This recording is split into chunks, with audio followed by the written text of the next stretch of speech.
आप हारेंगे, सर भी मैडम के सामने कुछ नहीं कर पाएंगे, ये देख लेना। Thank you sir.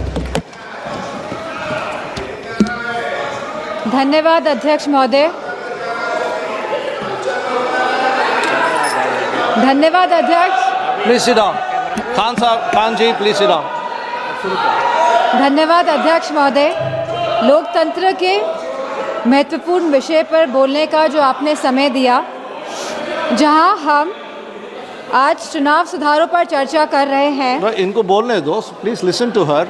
चुनाव आयोग एक संवैधानिक ढांचा है जिसे निष्पक्ष तरीके से काम करना चाहिए, लेकिन हाल में देखने को मिला है कि ये चुनाव आयोग पूरी तरह सरकार के इशारे में काम कर रहा है, या यूँ कहें कि पूरी तरह समर्पित होकर सरकार के लिए काम कर रहा है।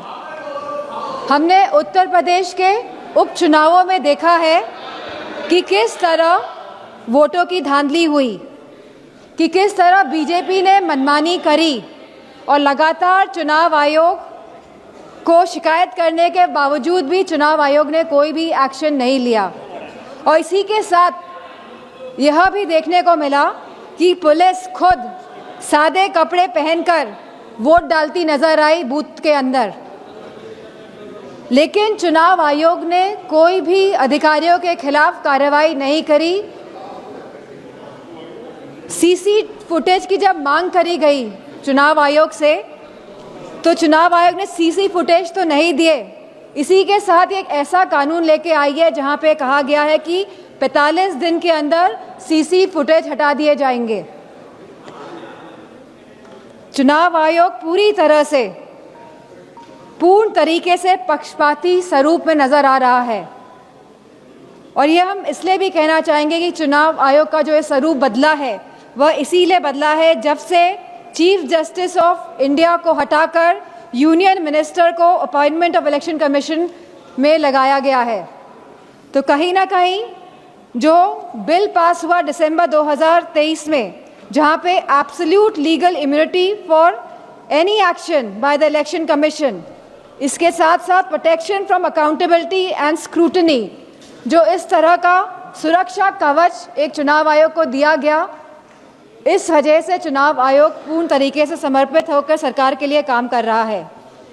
जो एसआईआर की जो प्रक्रिया है, स्पेशल इंटेंसिव रिवीजन, यह रिवीजन के नाम पर नागरिकता कानून लागू किया जा रहा है। रिवीजन के नाम पर अध्यक्ष जी, चुनाव आयोग द्वारा प्रशासनिक निष्पक्षता के नाम पर किया जा रहा यह कार्य हमारी नागरिकता, लोकतंत्र और संवैधानिक नैतिकता की बुनियाद पर सीधा निशाना है। जहां चुनाव आयोग को समय समय पर मतदाता सूचियों के पुनरीक्षण का अधिकार है और वह ये निरीक्षण करता भी है एनुअल समरी रिवीजन एएसआर के द्वारा, वहीं इस एसएआर की अभूतपूर्व बात यह है कि एक ऐसी संस्था द्वारा नागरिकता का प्रमाण फिर से मांगा जा रहा है जिसे कानूनन इसका अधिकार प्राप्त ही नहीं है। अब तक चुनाव आयोग एक ऐसी संस्था रहा है जिसका उद्देश्य हर मतदाता को शामिल करने का रहा है, लेकिन इस एसआईआर के माध्यम से मतदाता को शामिल करने का यह सिद्धांत उलटकर बाहर करने की दिशा में तब्दील होता जा रहा है। जहां बिहार में एसआईआर कराया गया और लगभग 80 लाख वोटर्स को डिलीट किया गया, और यह सूची आज भी उपलब्ध नहीं हो पा रही है कि 80 लाख वोटर्स आखिरकार कौन थे।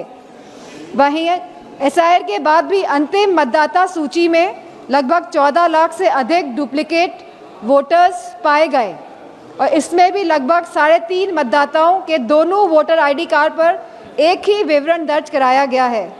अब ये एसआईआर की प्रक्रिया उत्तर प्रदेश में भी चल रही है, जहां बीएलओ को कोई भी प्रशिक्षण नहीं दिया गया है, जहां लगभग 10 से ज़्यादा बीएलओ ने काम के बोझ की वजह से आत्महत्या करी है, और वेस्ट बंगाल में भी लगभग 20 बीएलओ ने आत्महत्या करी है।